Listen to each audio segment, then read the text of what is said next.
Hello, नमस्कार. The MPSC classmate या YouTube चॅनलवर तुम्हा सर्वांचं परत एकदा स्वागत आहे. राज्यसेवा पूर्व परीक्षा 2024च्या अनुषंगाने आपण आपल्या या यूट्यूब चॅनलच्या माध्यमातून रिव्हिजन सिरीज बघतो आहोत आणि एकंदरीतच या 30 दिवसाचे नियोजन आपण 5 आठवड्यांमध्ये म्हणजेच 5 सब्जेक्टमध्ये आणि त्या सब्जेक्ट अंतर्गत जे काही महत्त्वाचे टॉपिक्स आहेत तर ते टॉपिक्स एकंदरीतच प्रश्नांच्या माध्यमातून रिवाईज करण्याचा आपण एकंदरीत प्रयत्न करतो आहोत. सो सध्या आपण फर्स्ट वीकमधील जे काही राज्यशास्त्र अर्थात पॉलिटी संदर्भाने जे महत्त्वाचे टॉपिक्स आहेत ते आपण या ठिकाणी डिस्कस करतो आहोत. या अंतर्गत 5 लेक्चर आपण याआधी आपल्या यूट्यूब चॅनलवर अवेलेबल करून दिलेले आहे, ते तुम्ही नक्की बघा. त्याचा नक्की बेनिफिट येणाऱ्या राज्यसेवा पूर्व परीक्षा जी 25 ऑगस्टला होणारी आहे तर त्या संदर्भाने ते तुम्हाला बेनिफिशियल ठरणार आहे. ओके, तर यामध्ये आपण केंद्रीय व राज्य मंत्रिमंडळ, त्यानंतर आहे केंद्र व राज्य संबंध, महान्यायवादी आणि महाधिवक्ता हे जे काही टॉपिक आहेत यावर आयोग आपल्याला आपण पूर्व परीक्षा प्रश्नपत्रिका विश्लेषण करताना आपण बघितलेले होते की केंद्र राज्य संबंध असेल, महान्यायवादी असेल, महाधिवक्ता यावर आयोगाने ऑलरेडी प्रश्न विचारलेले आहे. तर त्या अनुषंगाने या टॉपिकचे रिव्हिजन व्हावा या हेतूने आपण जे काही टॉपिक आहे ते घेतलेलं आहे आणि त्यावरचे प्रश्न आपण या ठिकाणी डिस्कस करणार आहोत. ओके, सो सुरू करूयात. आता पहिला जो प्रश्न या ठिकाणी विचारण्यात आलेला आहे तो एकंदरीतच पंतप्रधानांसंदर्भात या ठिकाणी प्रश्न विचारण्यात आलेला आहे. विधानांच्या स्वरूपात प्रश्न विचारला गेलेला आहे आणि आपल्याला योग्य विधाने ओळखा असा एकंदरीत प्रश्न या ठिकाणी विचारण्यात आलेला आहे. ओके, सो विधाने दिलेली आहेत. अविधानात काय दिलेलं आहे तर राज्यघटनेत पंतप्रधानपदी निवडीची प्रक्रिया नाही.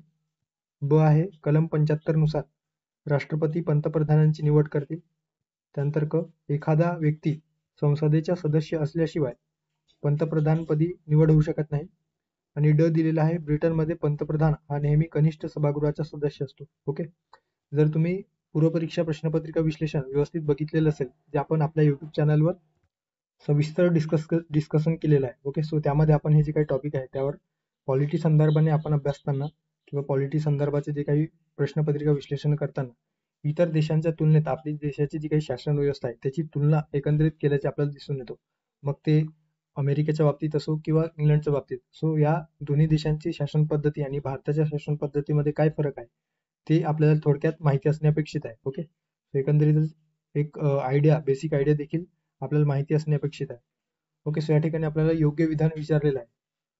आता जर पंतप्रधानपदी जी निवडणूक जी पार पडली जाते सो त्या संदर्भात आपल्या भारतीय संविधानात किंवा भारतीय राज्यघटनेत तरतूद केलेली आहे का तर अशी विशिष्ट कार्यपद्धती आपल्याला दिसून येत नाही. ओके, सो पंतप्रधानपदी निवडीसाठी किंवा त्याच्या नियुक्तीसाठी राज्यघटनेत कोणतीही विशिष्ट कार्यपद्धती म्हणून एखादी जी काही प्रक्रिया आहे ती अवलंबिली गेलेली नाही.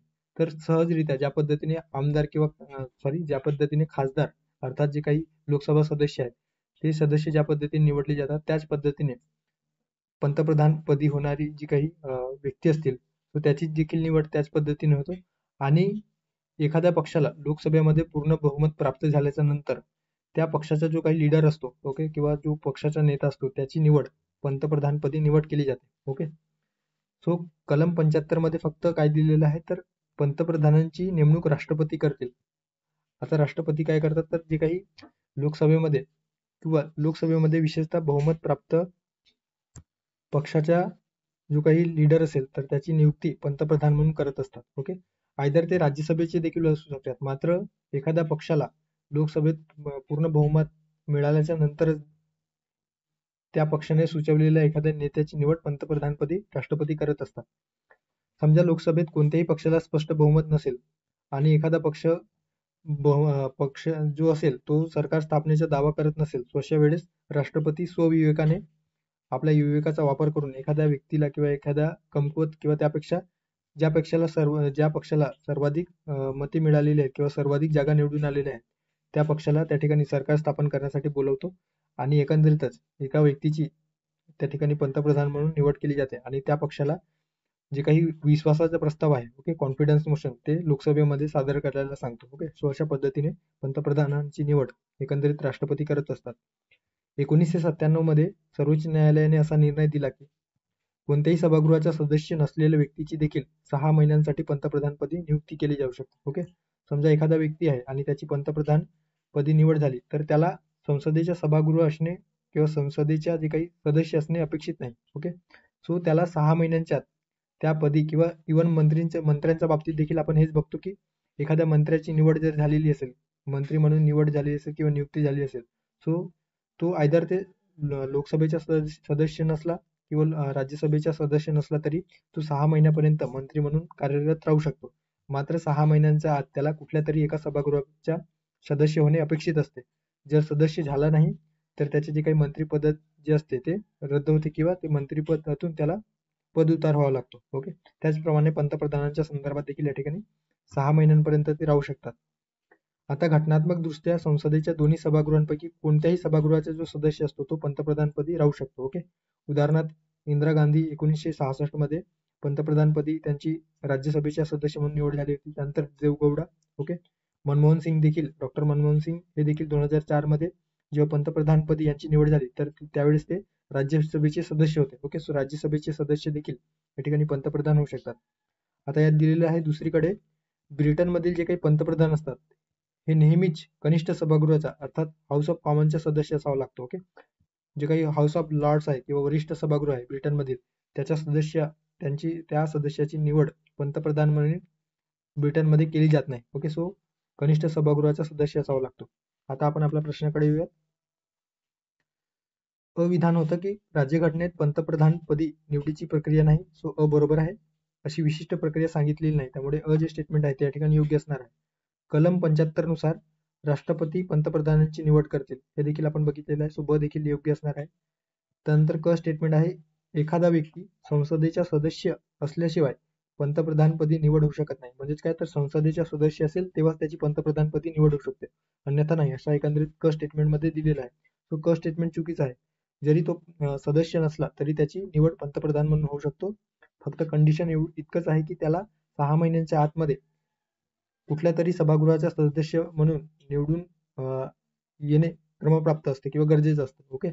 नंतर ब्रिटनमध्ये पंतप्रधान हा नेहमी कनिष्ठ सभागृहाचा सदस्य असतो का, तर हे देखील बरोबर आहे. ओके. सो ब आणि ड या ठिकाणी योग्य असणार आहे.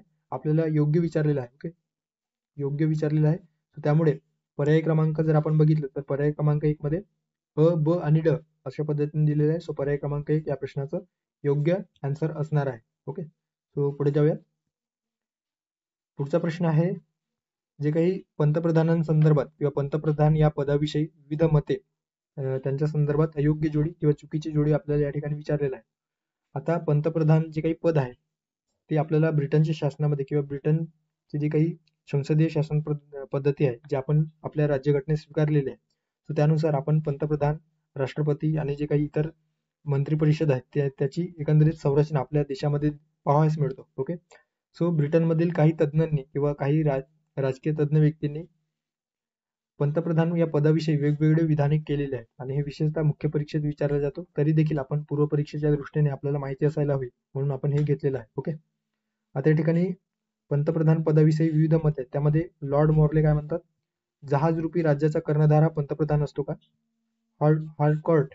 ओके. हॉलकॉर्ट यांचं म्हणणे काय तर ताऱ्यांमधील चंद्र अशा पद्धतीची उपमा पंतप्रधानांविषयी हॉलकॉर्ट यांनी दिलेलं आहे का. त्यानंतर आयव्हर जेनिंग्स, असा सूर्य ज्याच्या भोवती इतर ग्रह फिरतात असा एकंदरीतच या ठिकाणी दिलेला आहे.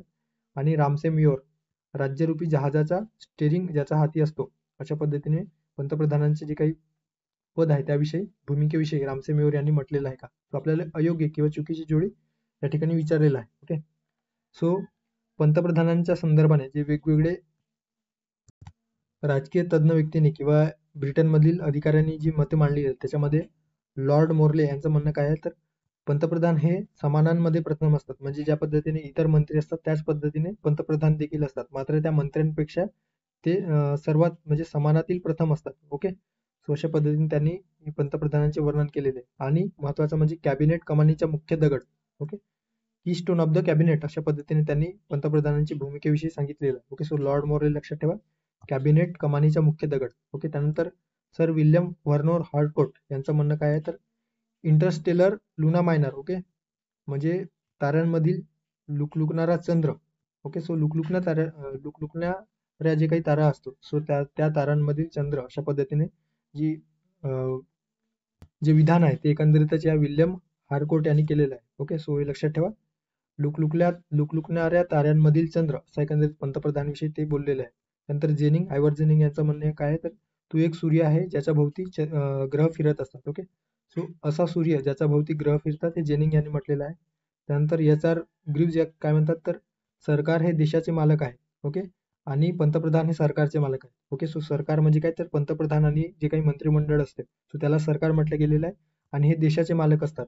तर सरकारचे मालक पंतप्रधान असतात. अशा पद्धतीची जी काही विधान आहे ते एकंदरीतच या ग्रीव्ज यांनी केलेलं आहे.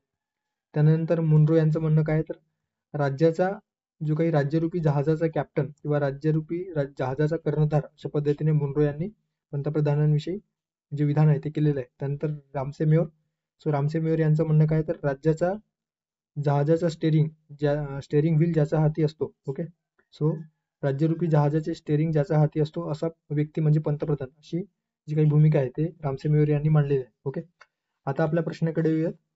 आपल्याला अयोग्य जोडी विचारलेलं होतं. लॉर्ड मोर्ले यांचं म्हणणं आहे की जहाजरूपी राज्याचा कर्णधार बरोबर आहे का? तर हे चुकीचं आहे, कारण या ठिकाणी दिलेलं आहे कॅबिनेट कमानीचा मुख्य दगड. Okay, keystone of the cabinet अशा पद्धतीने पंतप्रधानांच्या भूमिकेविषयी मोर्ले यांनी विधान केलेलं आहे. त्यामुळे जे स्टेटमेंट आहे ते चुकीचं आहे आणि आपल्याला अयोग्य विचारलेलं होतं आणि फक्त या ठिकाणी चुकीचा किंवा अयोग्य असणार आहे. तर राज्यरूपी जहाजाचा कर्णधार असं कोणी केलेलं आहे तर मुनरो यांनी केलेलं आहे. ओके, तो राज्यरूपी जहाजाचा कॅप्टन किंवा कर्णधार असतो. सो लक्षात ठेवा.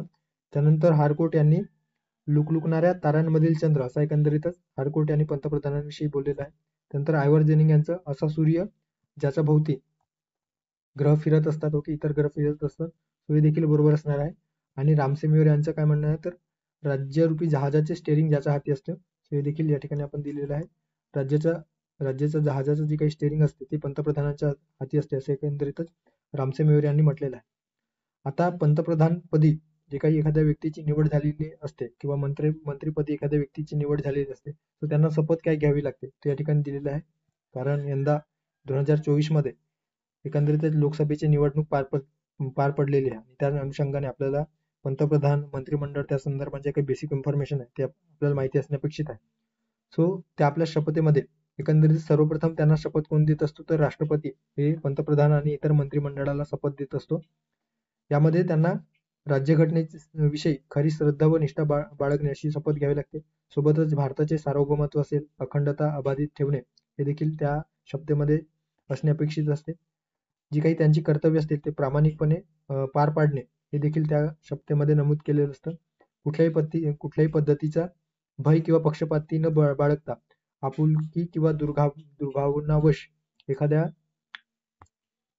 लालच किंवा एखाद्या हेतूला बळी न पडता आपले जे काही कार्य आहे ते योग्य प्रकारे आणि लोकांना विशेष अधिकारांचे जे काही त्यांचे कार्य आहे त्या पद्धतीने कार्य करतील अशा पद्धतीने शपथ ते या ठिकाणी घेतलेलं आहे. ओके, सो कायद्यानुसार सर्व लोकांना अधिकार प्राप्त करून देण्याचे जे कार्य आहे ते या पंतप्रधान व मंत्रिमंडळांना घ्यावे लागते. ओके, सो शपथे संदर्भात या ठिकाणी सांगितलं गेलेलं आहे. सो हे देखील लक्षात ठेवा. सो पर्याय क्रमांक 1 या प्रश्नाचं योग्य पर्याय असणार आहे.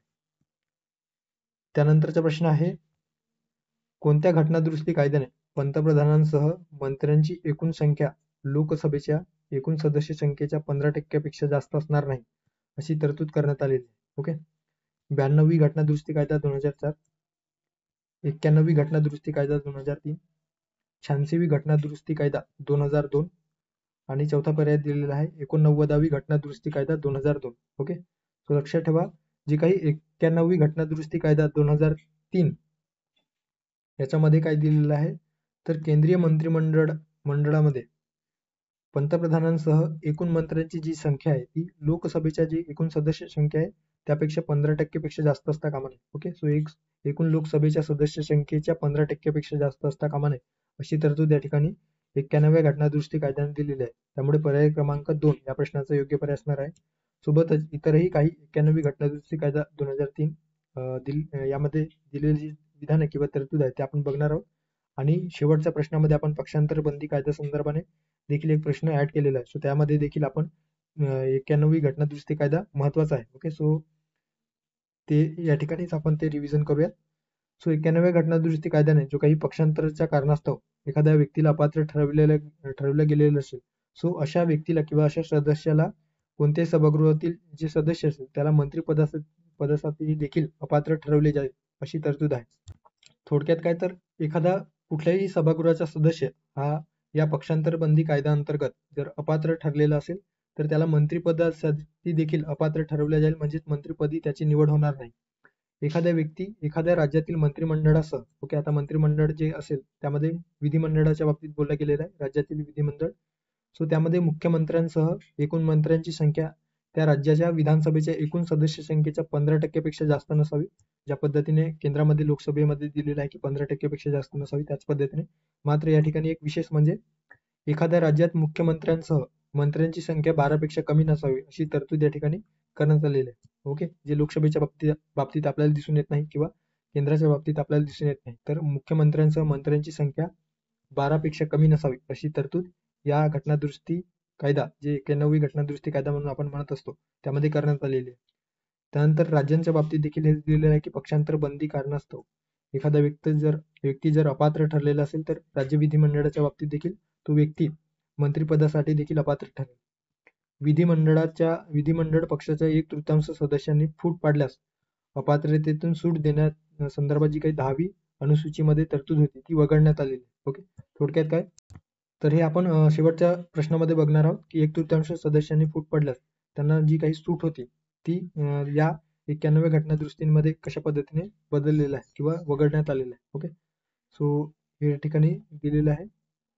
म्हणजे पक्षांतर जे करणारे जे व्यक्ती असतात किंवा सदस्य असतात त्यांना आता 1/3 सदस्य एखाद्या पक्षातून फुटून गेलेले असेल, सो त्यांना आता कुठलंही संरक्षण या पक्षांतर बंदी कायद्याअंतर्गत मिळालेलं नाही अशा पद्धतीने या ठिकाणी दिलेलं आहे. ओके, सो ते शेवटच्या प्रश्नात आपण डिस्कस करणार आहोत. मंत्रिमंडळाचा आकार ठेवण्यासाठी आणि पक्षांतर करणाऱ्या सार्वजनिक पदे जी काही भूषवण्यापासून रोखण्यासाठी ही जी काही पक्षांतर बंदी कायदा आणि पक्षांतर बंदी कायद्याला बळकट करण्यासाठी म्हणून 91वी घटनादुरुस्ती कायदा करण्यात आलेले होते. ओके, सो ते लक्षात ठेवा. सो या प्रश्नाचा योग्य पर्याय असणार आहे पर्याय क्रमांक 2, 91वी घटनादुरुस्ती कायदा 2003 नुसार मंत्र्यांची एकूण संख्या लोकसभेच्या एकूण सदस्य संख्येच्या 15% पेक्षा जास्त असणार नाही. ओके, पुढे जाऊया. पुढचा प्रश्न आहे खालील योग्य जोडी ओळखा. मंत्री परिषदेसंदर्भात आणि विशेषतः पंतप्रधानांच्या संदर्भात या ठिकाणी प्रश्न आपण बघत आहोत. विधान आहे मंत्री परिषद सामूहिकरित्या लोकसभेला जबाबदार, कलम 75 मध्ये दिलेलं आहे का. त्यानंतर मंत्री परिषदेने राष्ट्रपतींना दिलेल्या सल्ल्याची न्यायालयीन चौकशी नाही अशा पद्धतीची कलम 74 मध्ये दिलेलं आहे का. त्यानंतर राष्ट्रपतींशी निगडीत पंतप्रधानांचे कार्य कलम 78 मध्ये. सो कुठले विधान या ठिकाणी योग्य आहे किंवा कुठली जोडी योग्य आहे. ओके, वरील सर्व अबक अबड बकड. या ठिकाणी मंत्रिमंडळ आणि पंतप्रधान संदर्भात ज्या काही आपल्या राज्यघटनेत तरतूद आहे त्या संदर्भात दिलेलं आहे. कलम 74 मध्ये काय सांगितलं गेलेलं आहे तर मंत्री परिषद राष्ट्रपतीस सल्ला देण्यासाठी किंवा मदत करण्यासाठी मंत्री परिषद असेल अशा पद्धतीची तरतूद या ठिकाणी कलम 74 मध्ये किंवा अनुच्छेद 74 मध्ये दिलेलं आहे. त्यानंतर कलम 75 मध्ये मंत्र्यांसंदर्भात किंवा पंतप्रधानांसंदर्भात इतर तरतुदी यामध्ये आहेत, ज्यात पंतप्रधान यांची नेमणूक राष्ट्रपती करेल आणि पंतप्रधानांच्या सल्ल्यानुसार इतर मंत्र्यांची नेमणूक देखील राष्ट्रपती करेल. ओके, सो हे देखील दिलेलं आहे. मंत्री हे राष्ट्रपतींच्या इच्छेने पदावर असतील.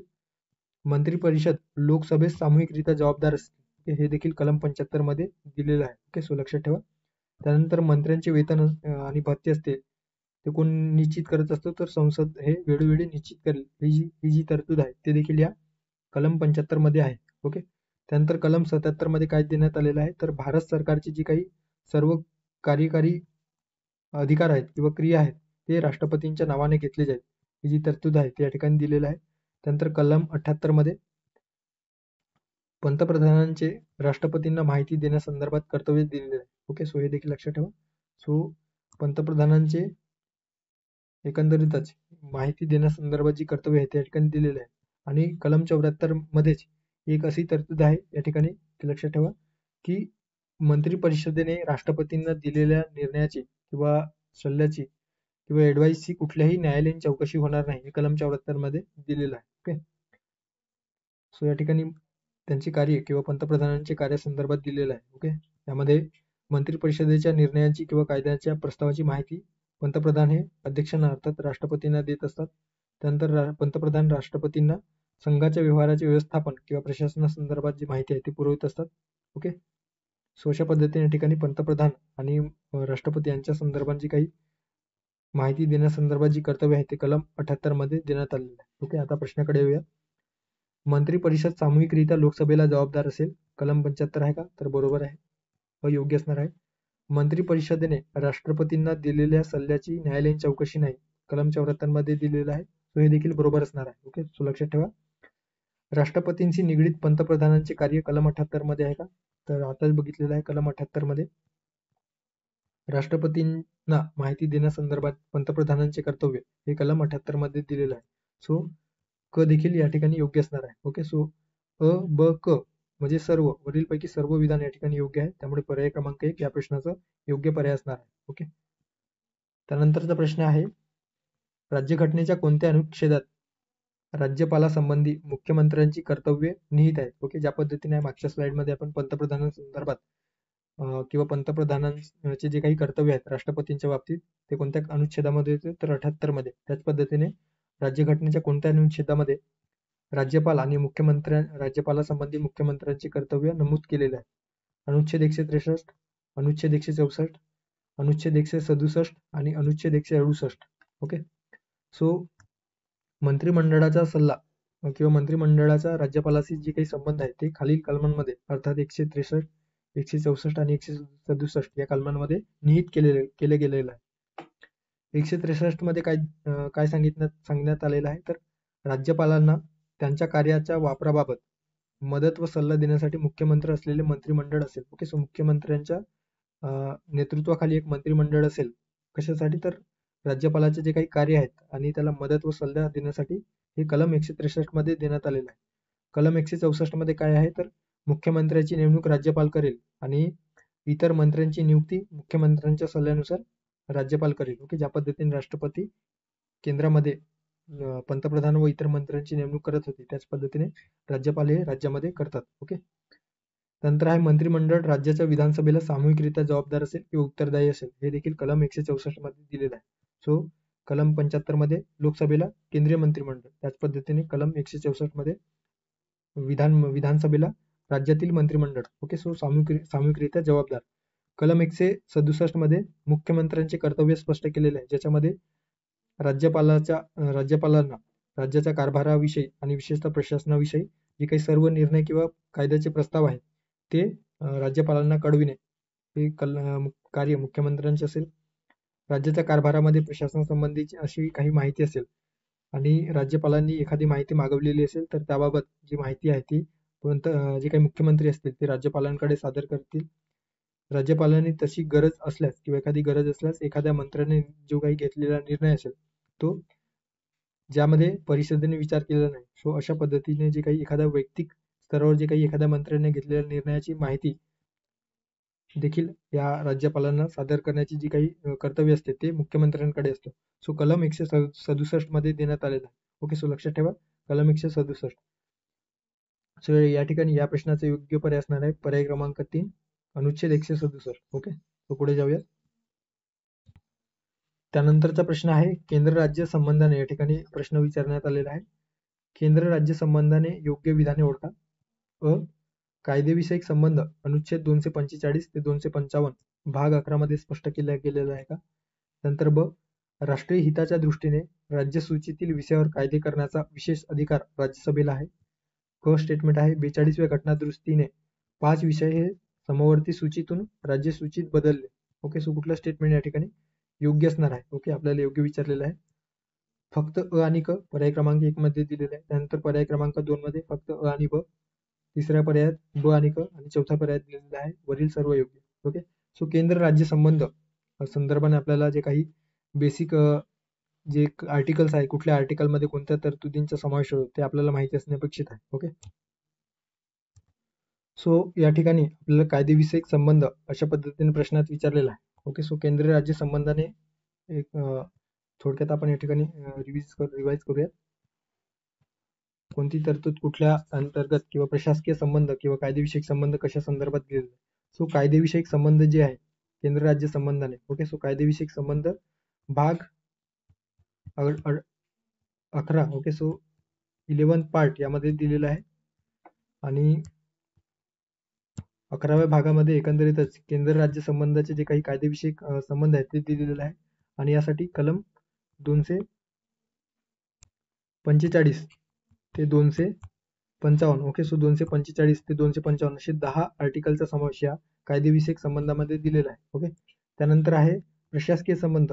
केंद्र राज्य संदर्भाने जे काही प्रशासकीय संबंध आहे ते कुठल्या कलमामध्ये किंवा कुठल्या भागात समावेश होतो, तर भाग हे देखील लक्षात ठेवा, भाग 11 मध्ये हे दिलेलं आहे.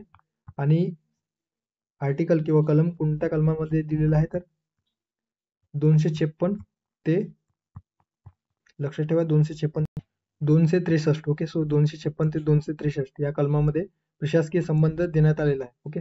सो त्याविषयी जे काही महत्वाची कलम आहे ते आपल्याला माहिती असणे अपेक्षित आहे.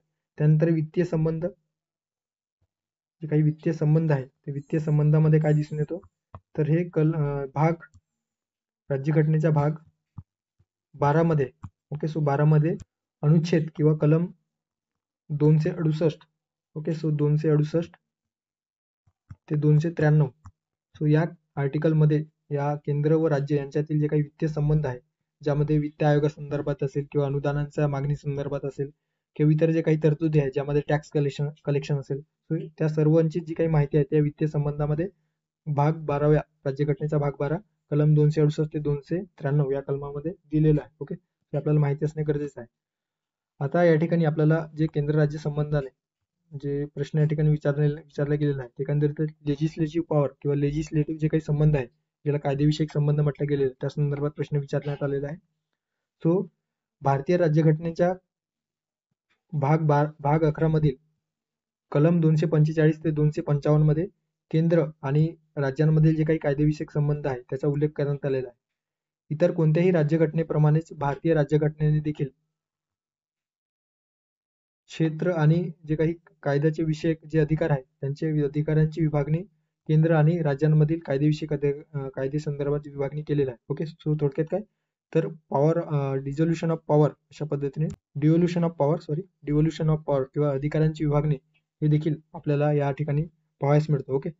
सो आता जेव्हा एखाद्या राज्यसूचीतील विषयावर कायदे करायचे असतील, सो कुठल्या पद्धतीने संसद त्यावर कायदा करू शकतो, तर एक आहे यामधील विशेष तरतूद जे आपल्या प्रश्नात विचारलेला आहे. जेव्हा राज्यसभेत एखादा ठराव मंजूर होतो राज्यसूचीतील विषयावर आणि त्यानुसार संसदेला त्या विषयावर राज्यसूचीतील विषयावर कायदे करण्याचा अधिकार प्रदान करण्यात आलेला आहे. ओके. सो संसदेने वस्तू व सेवा कर असेल, ओके, सो वस्तू व सेवा कर किंवा राज्यसूचीतील एखाद्या विषयासंदर्भात कायदे करणे हे राष्ट्रहिताच्या दृष्टीने आवश्यक असल्याचे जर राज्यसभेने जाहीर केले, ओके, आणि हे राज्यसभा कशा पद्धतीने जाहीर करतो, तर सुरुवातीला जो काही राज्यसूचीतील विषयावर कायदे करण्याचा जो प्रस्ताव आहे तो राज्यसभेमध्ये मंजूर होणे अपेक्षित असतो. ओके. आणि त्या मंजुरीनंतरच, अर्थात ते देखील 2/3 सदस्यांच्या बहुमताने राज्यसूचीतील विषयावर राज्यसभेमध्ये मंजूर होणे अपेक्षित असतो आणि तो लोकसभेकडे गेल्याच्या नंतर त्यामध्ये साधारण बहुमताने लोकसभा ती मंजूर केल्याच्या नंतर एकंदरीतच राज्यसूचीतील कुठल्याही विषयावर संसदेला कायदे करण्याचा अधिकार प्राप्त होतो आहे. ओके. सो सर्वात आधी जो प्रस्ताव आहे तो राज्यसभेमध्ये मंजूर होणे अपेक्षित असतो आणि म्हणून राष्ट्रीय हिताच्या दृष्टीने राज्यसूचीतील विषयावर कायदे करण्याचा जो काही विशेष अधिकार आहे तो राज्यसभेला प्राप्त होत असतो. कलम लक्षात ठेवा 249 नुसार हे जे काही अधिकार आहे ते प्राप्त होतो. ओके. आता जे काही ठराव आहे ते दिलेला आहे या ठिकाणी 2/3 सदस्यांचा पाठिंबा असणे आवश्यक असतो आणि एकदा ते मंजूर झाल्याच्या नंतर त्यामध्ये किंवा त्या विधेयकासंदर्भाने कितीही वेळा किंवा तो कायदा जो आहे जे राज्यसूचीतील विषयावर संसदेने केलेला आहे तो कितीही वेळा नूतनीकरण केले जाऊ शकते, म्हणजे त्याच्यामध्ये रिन्युअल केले जाऊ शकतो. मात्र एका वर्षापेक्षा ते जास्त वेळ लागू असत नाही. ओके. सो कलम 249 लक्षात ठेवा, राज्यसभेने राष्ट्रीय हिताच्या दृष्टीने राज्यसूचीतील विषयावर कायदे करण्यासंदर्भात विशेष अधिकार. ओके. आणि तो जे काही अंमलबजावणी आहे ते संपल्यानंतर 6 महिन्यांचा जो काही कालावधी आहे त्यानुसार तो जो काही कायदा आहे तो नष्ट होत असतो. ओके. 1976च्या 42व्या घटनादुरुस्ती कायद्याने राज्यसूचीतील 5 विषय जे समवर्ती सूचीमध्ये हस्तांतरित केले गेले, तर त्यामध्ये शिक्षण आहे, जंगले आहेत, वजन व मापे, वन्य प्राणी व पक्ष्यांचे संरक्षण आणि न्याय प्रशासन. ओके. न्याय प्रशासनामध्ये सर्वोच्च न्यायालय आणि उच्च न्यायालयाचे जे काही प्रशासन आहे ते वगळता इतर जे काही दुय्यम न्यायालय त्यांचे न्याय प्रशासन हे जे काही विषय आहेत एकंदरीतच राज्यसूचीतून समवर्ती सूचीमध्ये हस्तांतरित करण्यात आलेले आहे. ओके. आता आपल्या प्रश्नाकडे येऊया. केंद्र राज्य संबंधाने योग्य विधाने ओळखा. कायदेविषयक संबंध अनुच्छेद 245 ते 255 मध्ये आहे का? तर नक्कीच आपण बघितलेला आहे. तो भाग 11 मधील 245 ते 255 मध्ये कायदेविषयक संबंध स्पष्ट करण्यात आलेला आहे. त्यानंतर आहे राष्ट्रीय हिताच्या दृष्टीने राज्यसूचीतील विषयावर कायदे करण्याचा विशेष अधिकार कोणाला दिलेला आहे? तर राज्यसभेला दिलेला आहे, कलम 249 नुसार. ओके. त्यानंतर 42व्या घटना दृष्टीने 5 विषय समवर्ती सूचीतून राज्य सूचीत बदलले अशा एकंदरीत या ठिकाणी दिलेलं आहे. सो ते समवर्ती सूचीतून बदलल्या गेलेलं आहे का? तर नाही. तर ते राज्य सूचीतून समवर्ती सूचीमध्ये हस्तांतरित करण्यात आले. त्यामुळे क जी स्टेटमेंट आहे या ठिकाणी चुकीचं आहे. ओके. सो अ आणि ब योग्य असल्या कारणानं आपल्याला योग्य विचारलेलं होतं. सो पर्याय क्रमांक 2 अ आणि ब या ठिकाणी योग्य विधान आपल्याला दिसून येतं. ओके. अशा पद्धतीने दिलेलं आहे. आता 249 नुसार आपण बघितलं की कलम 249 नुसार राज्यसभेला राष्ट्रीय हिताच्या दृष्टीने महत्वाच्या ज्या काही तरतुदी असतात, ज्यामध्ये राज्य सूचीतील विषयावर कायदे करण्याचा अधिकार संसदेला देणे हे राज्यसभेमध्ये सुरुवातीला इनिशिएट होत असतो. ओके. त्यानंतर इतरही जे प्रशासकीय कायदेविषयक संबंध आहे त्याविषयी जे आर्टिकल्स आहेत ते लक्षात ठेवा. कलम 250 नुसार जेव्हा राष्ट्रीय आणीबाणी जाहीर झालेली असते, ओके, सो राष्ट्रीय आणीबाणीच्या संदर्भात किंवा या राष्ट्रीय आणीबाणी लागू झालेली असताना एखाद्या राज्यसूचीवर कायदे करण्याचा जो अधिकार आहे, ओके, सो राज्यसूचीतील विषयावर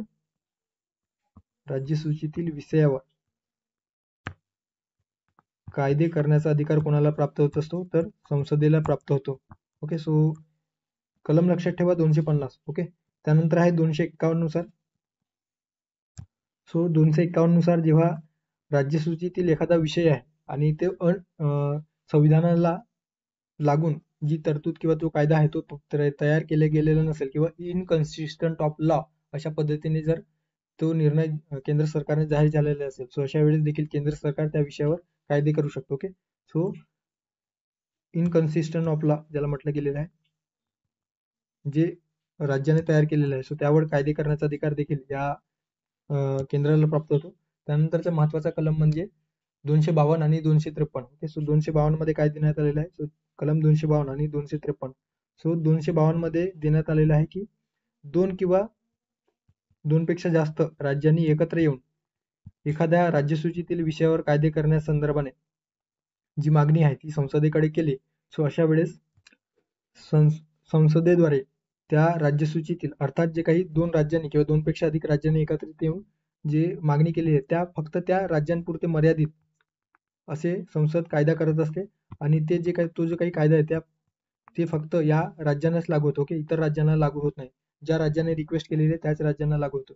त्यानंतर 253 मध्ये जे काही आंतरराष्ट्रीय करार असतील किंवा आंतरराष्ट्रीय संबंध असतील आणि त्या दृष्टीने आंतरराष्ट्रीय कराराच्या दृष्टीने एखाद्या विषयावर जर राज्याला संसदेला वाटला की या विषयावर कायदे करायचे आहे आणि ते एकंदरीत राज्यसूचीच्या अंतर्गत येतो, सो अशा वेळेस अशा वेळेस त्या विषयावर कायदे करण्याचा जो अधिकार आहे तो एकंदरीतच संसदेला प्राप्त होत आहे. ओके. सो आंतरराष्ट्रीय करारासंदर्भाने राज्यसूचीतील विषयावर कायदे करण्याचा अधिकार या कलम 253 नुसार संसदेला प्राप्त होत आहे. ओके. सो अशा पद्धतीने लक्षात ठेवा. त्यानंतर आहे पंची आयोगासंदर्भाने या ठिकाणी प्रश्न विचारण्यात आलेला आहे. ओके. विशेषतः केंद्र राज्य संबंध कंबाईनच्या पूर्वपरीक्षेमध्ये विचारला जातो. ओके. सो तरी देखील आपण राज्यसेवा पूर्वपरीक्षेच्या दृष्टीने हे कव्हर करत आहोत. ओके. सो जेणेकरून याचा फायदा आपल्याला दोन्ही परीक्षांमध्ये होईल अशा पद्धतीने कॉम्प्रिहेन्सिव्ह रिवाइज या हेतूने आपण हे जे काही लेक्चर आहे ते तयार करत आहोत. सो पंची आयोगासंदर्भात योग्य विधाने ओळखा. या आयोगाची स्थापना 2007 मध्ये न्यायमूर्ती मदन मोहन पंची यांच्या अध्यक्षतेखाली झाली का? त्यानंतर ब, यात इतर 4 सदस्य होते. त्यानंतर क स्टेटमेंट आहे, या आयोगाने आपला अहवाल एप्रिल 2010 मध्ये सरकारला सादर केला. आणि ड आहे, या अहवालामध्ये 310 शिफारशी होत्या. तो कुठला स्टेटमेंट या ठिकाणी योग्य असणार आहे? ओके. आपल्याला योग्य विचारलेलं आहे आणि विशेषतः पंची आयोगासंदर्भात. ओके. सो पंची आयोगासंदर्भात या ठिकाणी दिलेलं आहे. पंची आयोगाची जी काही स्थापना आहे ती एप्रिल 2007 मध्ये भारताचे माजी सरन्यायाधीश न्यायमूर्ती मदन मोहन पंची यांच्या अध्यक्षतेखाली केंद्र राज्य संबंधामधील जे काही दुसरे आयोग, ओके, सो दुसऱ्या आयोगाची स्थापना करण्यात आली. पहिले आयोग जे होते ते एकंदरीतच गव्हर्नमेंटने स्थापन केलेले जे सरकारी आयोग होते, ज्यावर आयोगाने ऑलरेडी मागच्या वर्षी म्हणजे 2023च्या कंबाईन पूर्व परीक्षेमध्ये प्रश्न विचारलेले आहे. सो त्या अनुषंगाने आपण हे जे काही पंची आयोग आहेत त्या ठिकाणी बघत आहोत. सो दुसऱ्या आयोगाची स्थापना या ठिकाणी मदन मोहन पंची यांच्या अध्यक्षतेखाली करण्यात आलेली आहे. आता सरकारी या आयोगाने 2 दशकापूर्वी ओके सो साधारणतः 1987 मध्ये त्यांनी 1985 सो जे काही सरकारी आयोग आहेत त्या सरकारी आयोगामध्ये आयोगाची स्थापना 1983 ला झालेली होती आणि त्यांनी 1988 ला आपला जो काही रिपोर्ट आहे फायनल रिपोर्ट तो सरकारकडे सादर केलेला होता.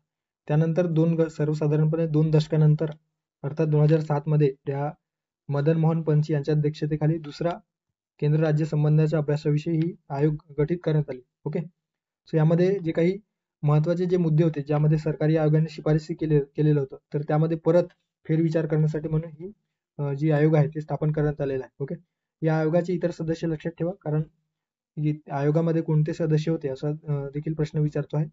सो इतर 4 सदस्य सुरुवातीला धीरेंद्र सिंग, विनोद कुमार दुग्गल, त्यानंतर आहे प्रोफेसर NR माधव मेनन आणि doctor Amresh Bagchi. Okay so लक्षात ठेवा धीरेंद्र सिंग, विनोद कुमार दुग्गल, माधव मेनन आणि अमरेश बागची असे 4 सदस्य होते. मात्र अमरेश बागची यांच्या निधनानंतर म्हणजे फेब्रुवारी 2008 मध्ये त्यांचे निधन झाल्यानंतर त्यांच्या जागी विजय शंकर यांची नियुक्ती जी आहे ते या आयोगामध्ये करण्यात आली. ओके आयोगाने एप्रिल 2010 मध्ये आपला अहवाल सरकारला सादर केला. यात जवळजवळ 7 खंडांमध्ये ओके सो लक्षात ठेवा 7 खंडांमध्ये 1456 पानांचा जो अहवाल आहे ओके सो 1456 पानांचा अंतिम अहवाल सरकारकडे सादर केलेला आहे. ओके ज्यामध्ये सरकारी आयोगाचा अहवाल आणि राज्यघटनेचा जो काही कामकाजा आढावा घेणारी जी NCRWC कमिटी होती सो त्यांचा अहवाल आणि दुसऱ्या प्रशासकीय अहवालाची या अहवाल तयार करण्यासाठी आता जी काही पंची आयोगाने अहवाल तयार केलेला आहे सो या इतर आयोगांचा देखील या ठिकाणी संदर्भ घेतला गेलेला आहे. ओके आता यांनी एकूण किती शिफारशी केल्या तर असा जर प्रश्न आला तर 310. ओके सो एकूण शिफारशी 310 केलेल्या होत्या. ओके सो काही शिफारशी गव्हर्नमेंटने त्यांच्या मान्य केलेल्या आहे. ओके आता पंची आयोगासंदर्भात प्रश्न विचारण्यात आलेला होता ते बघूया. आहे या आयोगाची स्थापना 2007 मध्ये करण्यात आली का तर नक्कीच 2007 मध्ये न्यायमूर्ती जे काही सरन्यायाधीश होते सो माजी सरन्यायाधीश मदन मोहन पंची यांच्या अध्यक्षतेखाली करण्यात आली. सो जे स्टेटमेंट आहे ते या ठिकाणी योग्य असणार आहे. त्यानंतर यात इतर 4 सदस्य होते का सो हे देखील बरोबर आहे. ओके यात इतर 4 सदस्य होते आपण बघितलेलं आहे यामध्ये धीरेंद्र सिंग परत एकदा हे नाव लक्षात ठेवा धीरेंद्र सिंग, विनोद कुमार दुग्गल, माधव मेनन आणि सुरुवातीला बागची होते की अमरेश बागची आणि त्यांच्या निधनानंतर विजय शंकर हे या आयोगाचे सदस्य झालेले होते. ओके सो 4 सदस्य होते. सो देखील या ठिकाणी योग्य असणार आहे. त्यानंतर या आयोगाने आपला अहवाल 2010 मध्ये सादर केला. सो हे देखील स्टेटमेंट या ठिकाणी योग्य आहे आणि या अहवालात 310 शिफारशी होत्या. ओके सो चारही स्टेटमेंट ब, क आणि ड योग्य आहे. त्यामुळे पर्याय क्रमांक 4 यामध्ये वरीलपैकी सर्व हे विधान जे पर्याय आहेत ते दिलेले आहे आणि पर्याय क्रमांक 4 या प्रश्नाचा योग्य पर्याय असणार आहे. ओके अशा पद्धतीने या ठिकाणी पंची आयोगासंदर्भात प्रश्न विचारण्यात आलेला होता. ओके त्यानंतर सरकारी आयोगासंदर्भात थोडक्यात आपण रिवाइज करूया. सो सरकारी आयोग ओके सरकारी आयोग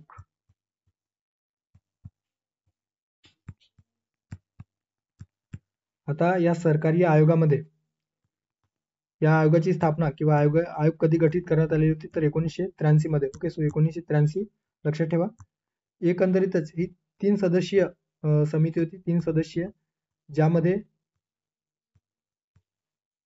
सर्वोच्च न्यायालयाचे जे काही माजी सरन्यायाधीश होते. ओके सो सर्वोच्च न्यायालयाचे न्यायाधीश ओके माजी न्यायाधीश RS Sarkaria so RS Sarkaria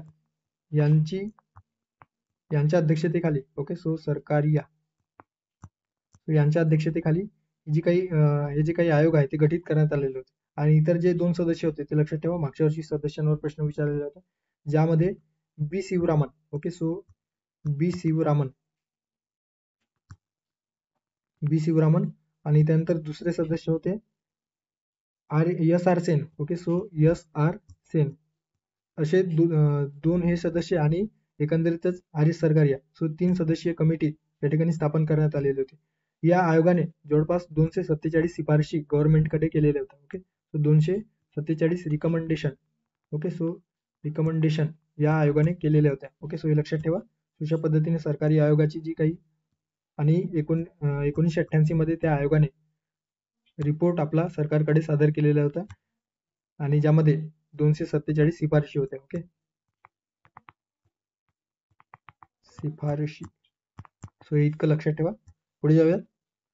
पुढचा प्रश्न आहे, भारतीय राज्यघटनेतील कलम 262 कशाशी संबंधित आहे? ओके, विभागीय परिषदा, त्यानंतर आहे आंतरराज्य परिषदा, आंतरराज्य पाणी विवाद परिषद किंवा पाणी विवाद, त्यानंतर चौथा पर्याय दिलेला आहे केंद्र सरकारद्वारे राज्यांना अनुदान. ओके, सो भारतीय राज्यघटनेतील 262 कलम कशा संदर्भात आहे? ओके, आता आंतरराज्य पाणी विवाद जे आहे, ओके, सो ज्याला इंटर स्टेट वॉटर डिस्प्यूट म्हटलं गेलेलं आहे. सो हे भारतीय राज्यघटनेच्या 262 मध्ये आंतरराज्यीय जलविवादांवर निर्णय देण्याची तरतूद या ठिकाणी या कलमांतर्गत आंतरराज्य पाणी विवादाची स्थापना करण्यात आलेली. ओके, डिस्प्यूट मॅनेजमेंट यामध्ये 2 तरतुदी करण्यात आलेल्या आहेत. कोणत्या तरतुदी आहेत तर लक्ष ठेवा. कोणत्याही आंतरराज्यीय नदी किंवा नद्या खोऱ्यातील ज्यामध्ये पाण्याचा वापर असेल, वितरण असेल किंवा नियंत्रण या संदर्भात कोणत्याही वादावर किंवा तक्रारीवर संसद कायदा करू शकते. ओके, थोडक्यात काय तर आंतरराष्ट्रीय पाणी विवादासंदर्भात जी काही समस्या आहे तर त्यावर कायदे करण्याचा अधिकार संसदेला देण्यात आलेला आहे. एक पॉईंट. ओके, आणि दुसऱ्या पॉईंटमध्ये काय दिलेलं आहे तर संसद अशी तरतूद देखील करू शकते की ज्यामध्ये सर्वोच्च न्यायालय किंवा इतर कोणत्याही न्यायालयामध्ये अशा कोणत्याही वाद किंवा तक्रारी संदर्भात अधिकार क्षेत्राचा वापर करू नये. ओके, थोडक्यात काय तर संसदेला सर्वोच्च न्यायालय आणि इतर जे काही न्यायालय आहेत त्यामध्ये या पाणी वाटपा संदर्भाने त्यांचं जे काही अधिकार क्षेत्र आहे त्यामध्ये कुठलाही खटला पाणी वापरा संदर्भाने सर्वोच्च किंवा उच्च न्यायालयामध्ये किंवा कोणत्याही न्यायालयामध्ये जाणार नाही अशी देखील तरतूद संसद करू शकतो. ओके, आणि यावेळेस किंवा अशा वेळेस संसद काय करू शकतो तर जे काही अधिकरणे आहेत, न्यायाधिकरणे, ओके, तदर्थ न्यायाधिकरणे किंवा ॲडव्होक ट्रिब्युनल म्हटलं गेलेलं आहे. सो हे जे काही पाणी वाटप करारासंदर्भात जो वाद आहे ते सोडवण्यासाठी न्यायाधिकरण देखील संसद स्थापन करू शकतो. ओके, आणि त्या अनुषंगाने संसदेने 2 कायदे तयार केलेले आहेत ज्यामध्ये नदी मंडळ कायदा 1956 आणि आंतरराज्य विवाद कायदा 1956. ओके, सो असे 1956 ला स्थापन झालेले नदी मंडळ कायदा आणि आंतरराज्य जलविवाद कायदा लक्षात ठेवा. यानुसार जे काही आंतरराज्य नदी किंवा नदी खोऱ्याच्या पाण्यासंदर्भात 2 किंवा अधिक राज्यांमधील जे वाद आहेत ते त्या निकालासाठी तदर्थ न्यायाधिकरणे, ओके, ज्याला ॲडव्होक ट्रिब्युनल म्हटलं गेलेलं आहे, सो ते स्थापन करण्याचा जो काही अधिकार आहे तो केंद्र सरकारला देण्यात आलेला आहे. ओके, सो केंद्र सरकार त्यासाठी जे काही न्यायालय आहे, न्यायाधिकरणे आहेत ते स्थापन करू शकतो. आणि या लवादाचा अर्थात या न्यायाधिकरणाचा जो काही निर्णय आहे तो अंतिम असेल आणि सर्व पक्षकारांवर बंधनकारक असेल. ओके, सो हे देखील लक्षात ठेवा.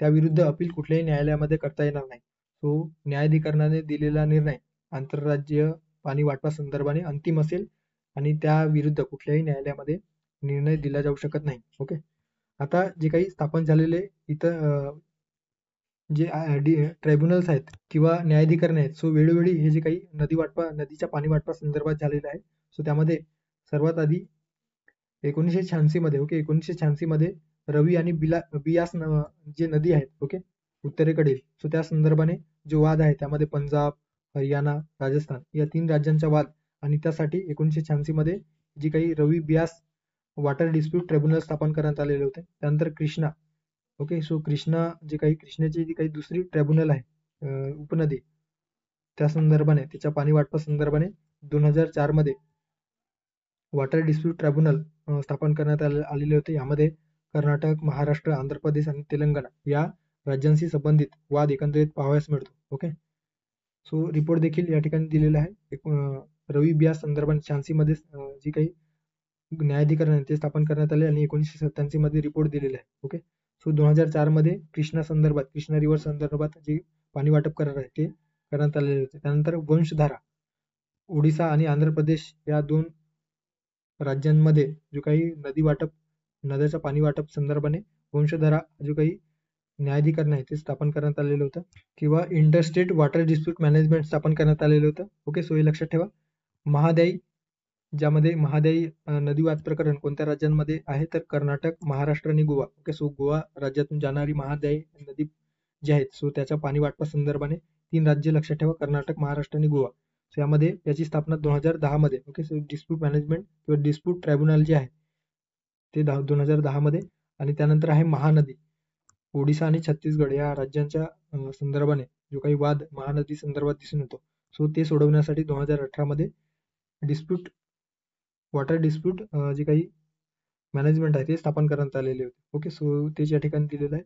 सो कलम 262 आंतरराज्य पाणी विवाद. ओके, सो पर्याय क्रमांक 3 या प्रश्नाचं योग्य पर्याय असणार आहे. ओके, त्यानंतरचा प्रश्न आहे विभागीय परिषदा संदर्भात या ठिकाणी प्रश्न विचारण्यात आलेला आहे. विभागीय परिषदा अर्थात zonal council. Okay, zonal council संदर्भात योग्य विधाने ओळखा. अ या घटनात्मक संस्था आहेत. त्यानंतर ब ही विभागीय परिषदांचे अध्यक्ष पंतप्रधान असतात. क स्टेटमेंट आहे राज्यांचे मुख्यमंत्री आडीपाडीने उपाध्यक्ष म्हणून कार्य करतात. ड स्टेटमेंट आहे 6 विभागीय परिषदा कार्यरत आहेत. ओके, सो सध्या 6 विभागीय परिषदा कार्यरत आहेत. सो कुठलं स्टेटमेंट या ठिकाणी योग्य अर्थात बरोबर असणार आहे. सो या ठिकाणी विभागीय परिषदा संदर्भात दिलेलं आहे. विभागीय परिषदा या वैधानिक ओके घटनात्मक नसतात. ते घटनात्मक म्हणजे कॉन्स्टिट्युशनल, ज्यामध्ये आर्टिकलनुसार किंवा एखाद्या अनुच्छेदामध्ये विशिष्ट तरतूद करण्यात आलेली असते आणि त्यानुसार एखाद्या संस्था किंवा एखाद्या इन्स्टिट्यूशनची जी स्थापना झालेली असते तर त्याला आपण घटनात्मक किंवा संविधानिक म्हणत असतो. मात्र जे काही कायद्याद्वारे जे स्थापन करण्यात आलेलं असते तर त्याला आपण एकंदरीतच वैधानिक संस्था म्हणत असतो. ओके, सो विभागीय परिषदा जी आहे ते वैधानिक संस्था आहेत. आता वैधानिक संस्था का, तर एकंदरीत त्यांची स्थापना जी आहे ती संसदेच्या कायद्याद्वारे म्हणजेच 1956चा राज्य पुनर्रचना आयोग जे आहे सो त्या आयोगाने शिफारस केलेल्या शिफारशीनुसार जे काही कायदा करण्यात आलेले होते. ओके, राज्य पुनर्रचना कायदा, सो त्या कायद्याद्वारे या विभागीय परिषदांची स्थापना करण्यात आलेली आहे.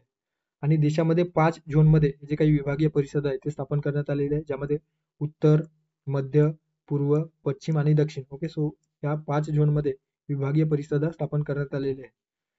केंद्र सरकार या विभागीय परिषदामध्ये कोण असतात, तर केंद्र सरकारचे गृहमंत्री ॲज अ अध्यक्ष म्हणून ते कार्य करतात, म्हणजे सामायिक अध्यक्ष असतात. ओके, सर्व जे काही विभागीय परिषद आहेत त्या विभागीय परिषदांचे अध्यक्ष हे गृहमंत्री असतात. त्यानंतर सर्व राज्यांचे मुख्यमंत्री ज्या ज्या विभागामध्ये किंवा ज्या ज्या झोनमध्ये जे राज्य येतात त्या राज्यांचे जे मुख्यमंत्री असतात तर त्या राज्यामध्ये किंवा त्या राज्याअंतर्गत येणारे जे काही झोन आहे सो त्यामध्ये ते सदस्य म्हणून कार्य करतात. प्रत्येक राज्यातून 2 इतर मंत्र्यांचा समावेश होतो आणि या झोनमध्ये केंद्रशासित जे प्रदेश आहेत सो त्यांच्या देखील त्या प्रशासकाचा देखील समावेश होतो. या व्यतिरिक्त नियोजन आयोगाचे नामनिर्देशित केलेले सदस्य, झोनमधील प्रत्येक राज्याचे मुख्य सचिव आणि प्रत्येक राज्याचे विकास आयुक्त ओके डेव्हलपमेंट कमिशनर यांचा समावेश होतो. आता केंद्र सरकारचे जे काही गृहमंत्री असतात ते या 5 विभागाचे किंवा विभागीय परिषदांचे सामायिक अध्यक्ष म्हणून कार्य करत असतात. तर प्रत्येक मुख्यमंत्री हे आवर्तनाने म्हणजे आडीपाडीने कौन्सिलचे उपाध्यक्ष म्हणून त्या ठिकाणी उपाध्यक्ष म्हणून त्यांची निवड केली जाते. ओके, सो हे लक्षात ठेवा.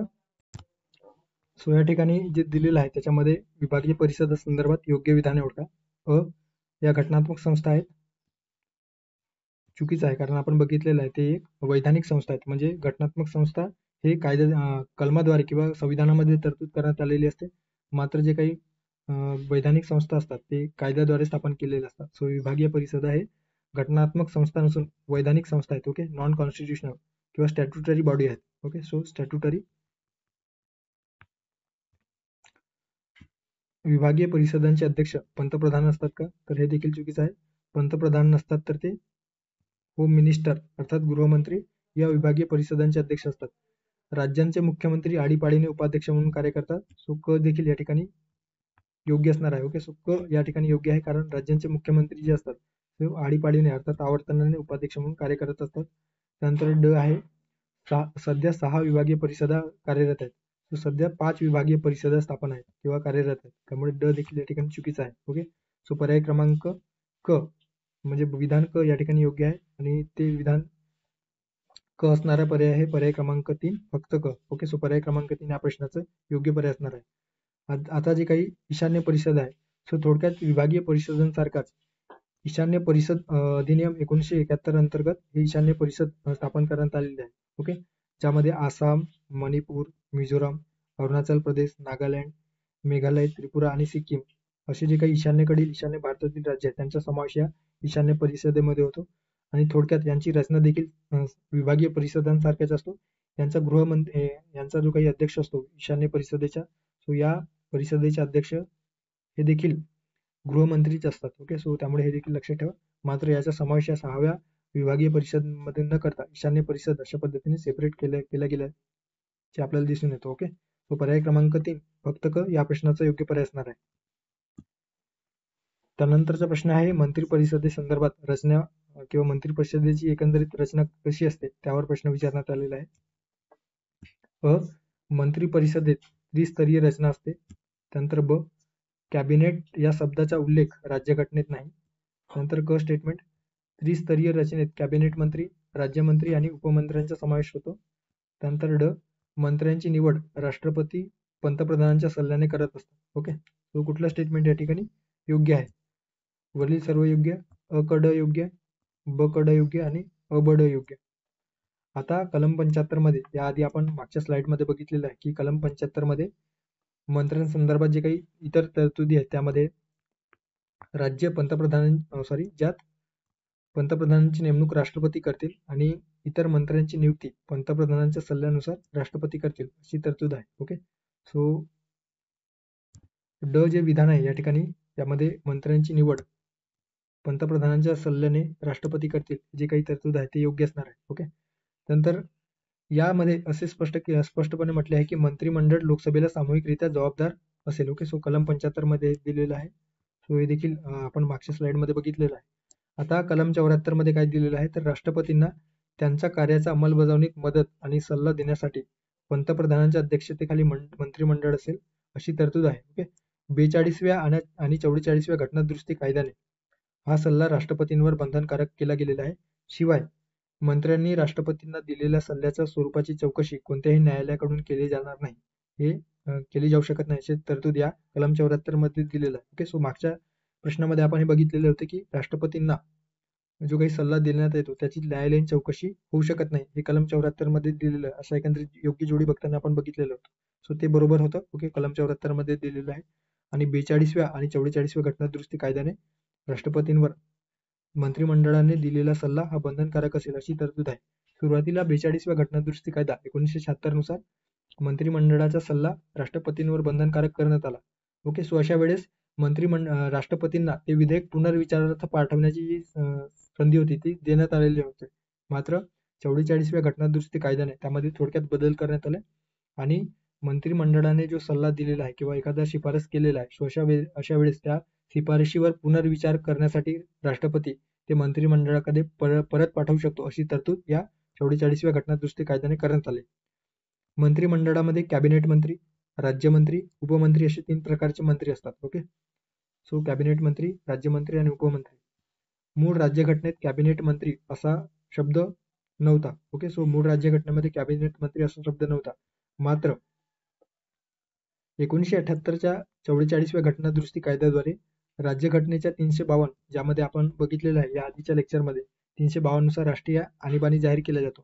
सो त्या राष्ट्रीय आणीबाणी जाहीर करताना असं म्हटलं गेलेलं आहे की कॅबिनेटने अर्थात मंत्रिमंडळाने किंवा देशातील कॅबिनेटने जर लेखी शिफारस राष्ट्रपतींकडे दिले तर त्यानुसार राष्ट्रपती राष्ट्रीय आणीबाणी जाहीर करतील. ही जी काही तरतूद आहे ती कलम 352 मध्ये देण्यात आलेलं आहे आणि एकंदरीत या तरतुदीची नव्याने जी काही समावेश आहे ते 1978च्या 44व्या घटनादुरुस्ती कायद्याने करण्यात आलेला आहे. ओके, सो त्यामुळे या ठिकाणी मूळ राज्यघटनेत नव्हता मात्र या घटनादुरुस्ती कायद्याने त्या ठिकाणी समावेश करण्यात आलेला आहे. सध्या जर विचारलेले असेल तर ते आता कॅबिनेट या शब्दाचा उल्लेख आपल्याला 352 या कलमामध्ये दिसून येतो. ओके, सो कलम 352 मध्ये केवळ 75 अन्वये जे काही नियुक्त करण्यात आलेले पंतप्रधान आणि कॅबिनेट या मंत्र्यांचा समावेश असलेली परिषद अशा पद्धतीने व्याख्या केलेली आहे. ओके, आणि इतर जे काही अधिकार आहेत ते या ठिकाणी मात्र सांगितले गेलेले नाही. आता प्रश्नाकडे येऊयात. मंत्री परिषदेत त्रिस्तरीय रचना असते का? सो बरोबर आहे, कारण आपण बघितलेलं आहे कॅबिनेट मंत्री, राज्यमंत्री आणि उपमंत्री. त्यानंतर कॅबिनेट या शब्दाचा उल्लेख राज्यघटनेत नाही, चुकीचा आहे. सुरुवातीला म्हणजे 44व्या घटनादुरुस्ती होण्याच्या आधी हे बरोबर होतं, मात्र सध्या जे स्टेटमेंट आहे त्या ठिकाणी चुकीचं असणार आहे. त्यानंतर आहे त्रिस्तरीय रचनेत कॅबिनेट मंत्री. ओके, सो कॅबिनेट मंत्री, राज्यमंत्री आणि उपमंत्री. सो त्रिस्तरीय देखील या ठिकाणी योग्य असणार आहे. आणि मंत्र्यांची निवड राष्ट्रपती पंतप्रधानांच्या सल्ल्याने करतात, हे आधी बघितलेलं आहे. सो देखील या ठिकाणी योग्य आहे. सो ओके, सो हे स्टेटमेंट बरोबर आहे, मात्र जे स्टेटमेंट आहे ते चुकीचं असणार आहे. आपल्याला योग्य विचारलेलं होतं आणि योग्य पर्याय आहे पर्याय क्रमांक 2. स्टेटमेंट बरोबर आहे. ओके, सो पर्याय क्रमांक 2 या प्रश्नाचं योग्य आन्सर असणार आहे. त्यानंतरचा प्रश्न आहे, खालील विधाने योग्य विधाने ओळखा. अ. मूळ संविधानात भाषिक अल्पसंख्याक आयुक्ताची तरतूद नव्हते. त्यानंतर ब स्टेटमेंट 7व्या घटनादुरुस्ती कायद्याने या पदाचा समावेश करण्यात आला. क स्टेटमेंट आहे, भाषिक आधारावर अल्पसंख्याक असणाऱ्या गटाचे संवर्धन करण्यासाठी हे पद तयार करण्यात आलेले आहे. ओके, तो कुठला स्टेटमेंट या ठिकाणी योग्य असणार आहे? वरील सर्व अ आणि क, ब आणि क, फक्त अ आणि क. आता या ठिकाणी भाषिक अल्पसंख्याक आयुक्ता संदर्भात दिलेला आहे कलम 350 ब.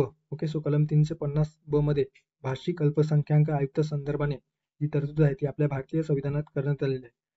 मूळ राज्यघटनेमध्ये भाषिक अल्पसंख्याक अधिकारासंदर्भात, ज्याला विशेष अधिकारी म्हटला जातो, त्या संदर्भात कुठलीही तरतूद नव्हती.